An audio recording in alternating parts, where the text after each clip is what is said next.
Dear students, हमने chapter number 15 10th class के physics में इसको स्टार्ट किया था और चैप्टर का नाम है इलेक्ट्रोमैग्नेटिज़्म। कुछ टॉपिक्स ये हमने कवर किए थे। आज जो हम टॉपिक पढ़ने जा रहे हैं वो है turning effect on a current carrying coil in a magnetic field. एक मैग्नेटिक फील्ड हम कंसीडर करेंगे और मैग्नेटिक फील्ड आप लोग जानते हैं, ये मैंने एक मैग्नेट लिया है। यहाँ पर इस मैग्नेट का ये नॉर्थ पोल है और यहाँ पर ये इस मैग्नेट का साउथ पोल है। ठीक है, आप लोग कहेंगे कि सर मैग्नेट में तो एक साइड अकेले नहीं आ सकता, तो फिर ये आपने अकेले अकेले में नॉर्थ किस तरह लिखा है?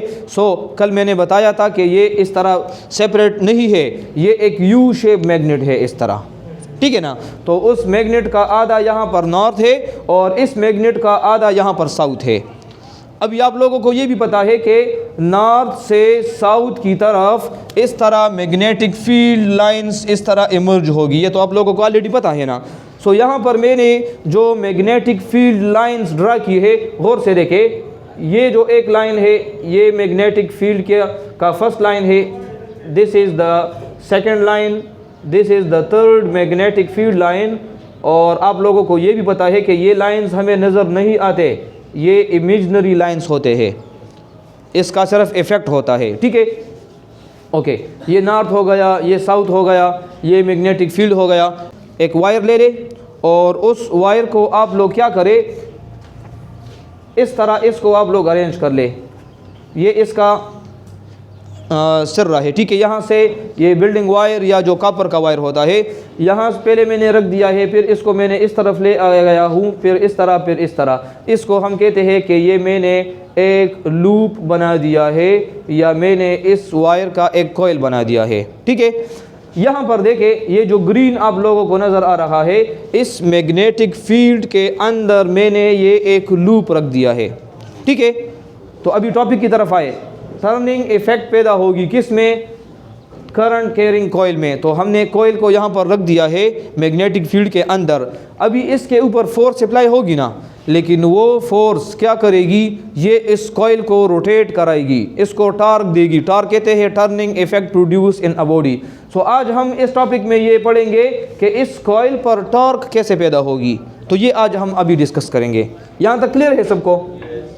ओके, इससे जो पहले हमने कल टॉपिक पढ़ा था कि जब भी हम वायर को मैग्नेटिक फील्ड के अंदर रखे तो उस पर फोर्स लगेगा।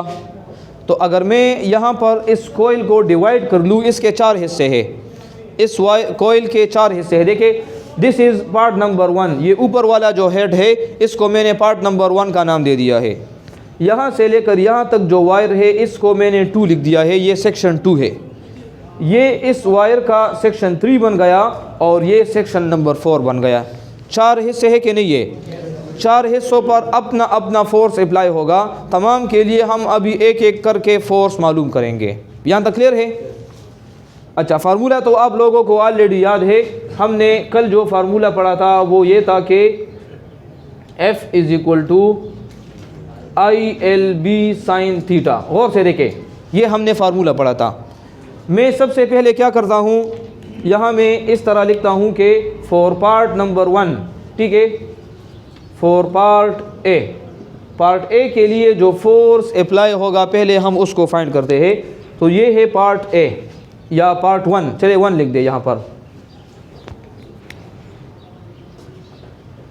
बहुत इंटरेस्टिंग और इम्पोर्टेंट टॉपिक है, गौर से देखें। इसका डायरेक्शन, वायर का डायरेक्शन यहाँ पर इस तरह पड़ा है कि नहीं, और मैग्नेटिक फील्ड का डायरेक्शन कौन सा है? उस तरफ है। तो देखें, एक का डायरेक्शन इस तरह है और मैग्नेटिक फील्ड का डायरेक्शन भी इस तरह है। दोनों के दरमियान एंगल कितना है? 0 डिग्री बनता है। दोनों पैरेलल है कि नहीं है? जब दोनों पैरेलल है, एक उस तरफ है एक इस तरफ है, तो यहाँ पर अच्छा, इसके अंदर हम करंट भी तो गुजारेंगे ना, करंट भी इस तरह गुजारेंगे क्योंकि ये करंट कैरिंग कॉइल होगा। तो यहाँ पर जो मैंने करंट इसको प्रोवाइड किया है वो इस डायरेक्शन में मैंने अप्लाई किया। यहाँ पर देखिए, ये करंट ऐसे मूव कर रहा है, ये ब्लैक आपको नज़र आ रहा है, और करंट इस तरह ऊपर जाएगा, फिर लेफ़्ट की तरफ, फिर इस तरह डाउन की तरफ। तो इसमें करंट इस तरह एंटी क्लॉकवाइज मूव कर रहा है। ठीक है, करंट की डायरेक्शन इस तरफ है, मैग्नेटिक फील्ड की डायरेक्शन इस तरफ है। तो I और B के दरमियान जो एंगल है वो है 180 डिग्री। 180 डिग्री आ गया, एक इस तरफ है एक इस तरफ है। तो 180 डिग्री जब हम पुट करेंगे इस फार्मूले में, और किस में, फार्मूले नंबर 1 में। गौर से देखें, यहाँ पर मैं लिखूँगा कि put theta is equal to 180 degree, और जैसे ही मैं यहाँ पर वैल्यूज़ पुट करूँगा f is equal to ILB sine of 180 degree. हमें ये मालूम है कि साइन 180 हमेशा 0 के बराबर होता है, अगर आप लोग कैलकुलेटर में इसको चेक कर ले। सो यहाँ पर मुझे ये एक बात तो मालूम हो गई कि यहाँ अगर 0 आ जाए और 0 को अभी हम दोबारा मल्टीप्लाई करेंगे तो सब कुछ 0 हो जाएगा। मतलब ये हुआ कि इस सेक्शन पर मैग्नेटिक फील्ड कोई फोर्स अप्लाई नहीं करेगा। यहाँ तक तो क्लियर है ना। इसी तरह अगर मैं 3 के लिए चेक करूँ, 3 भी बिल्कुल इसी तरह है कि नहीं है। करंट की डायरेक्शन भी यहाँ पर है, मैग्नेटिक फील्ड की डायरेक्शन भी यहाँ पर है। तो जब दोनों की सेम डायरेक्शन हो गई ऐसे, तो अभी यहाँ पर एंगल 0 है, और अगेन अगर मैं साइन 0 चेक करूँगा तो वहाँ भी 0 आ जाएगा। तो यहाँ पर अभी मैं इन शॉर्ट इस तरह लिख सकता हूँ कि फॉर पार्ट नंबर 2, पार्ट 2 के लिए put theta equal to 0 degree, और जब 0 डिग्री हम पुट करेंगे तो वहाँ पर भी फोर्स 0 आ जाएगा। सॉरी, पार्ट 3 के लिए। तो ये यहाँ तक तो ये क्लियर हो गया कि पार्ट 3 और पार्ट 1 के लिए, यानी यहाँ पर और यहाँ पर फोर्स अप्लाई नहीं होगा। अभी रिमेनिंग 2 और 4 रह गए, इसके लिए अभी हम वैल्यूज चेक करते हैं, ठीक है।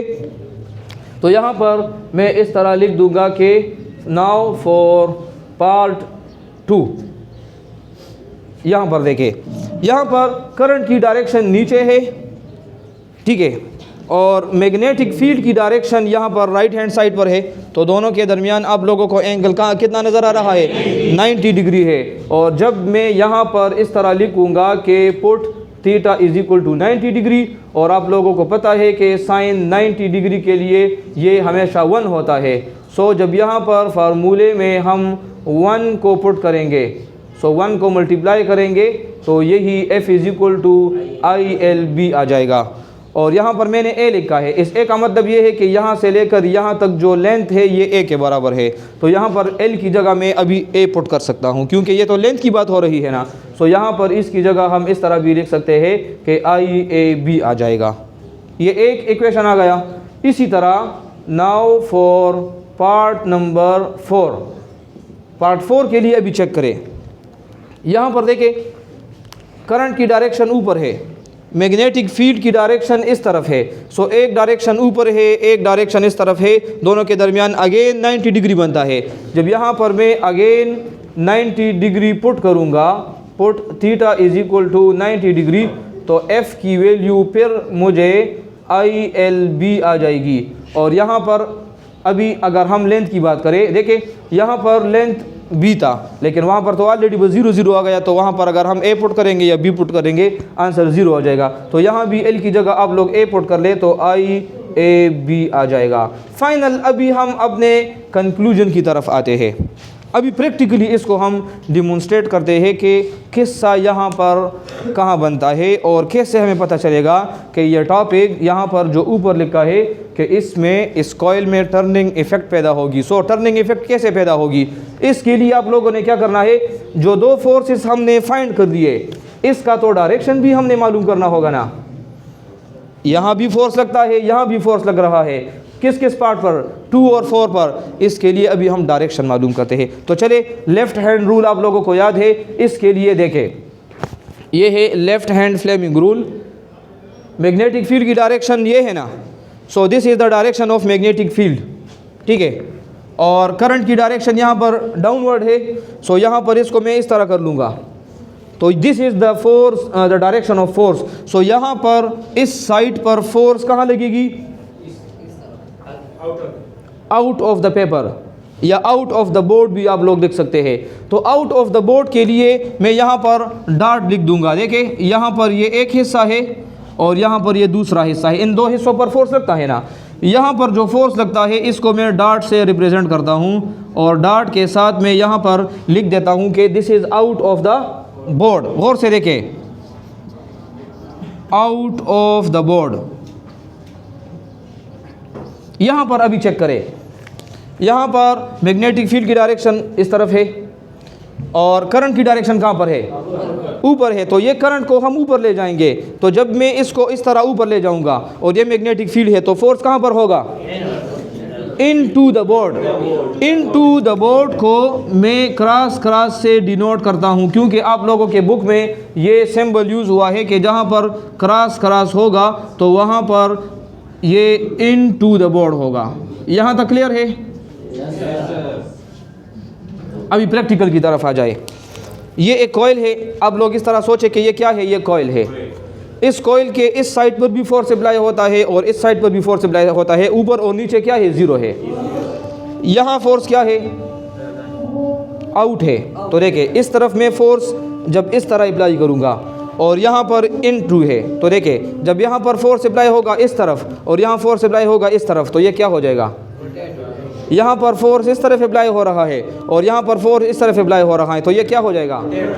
और जब तक ये मैग्नेटिक फील्ड के अंदर होगा तो ये इस तरह क्या करेगा, रोटेट करेगा। तो फाइनली हमने ये पढ़ लिया और ये देख भी लिया कि जब भी मैग्नेटिक फील्ड के अंदर हम कोयल को रखते हैं तो उस कोयल के ऊपर फोर्स अप्लाई होगी और उस फोर्स की वजह से उस कोयल में क्या पैदा होगी, टॉर्क पैदा हो जाएगी, यानी रोटेशन पैदा हो जाएगी। So this is all about the turning effect produced in a coil in a magnetic field. So thank you so much.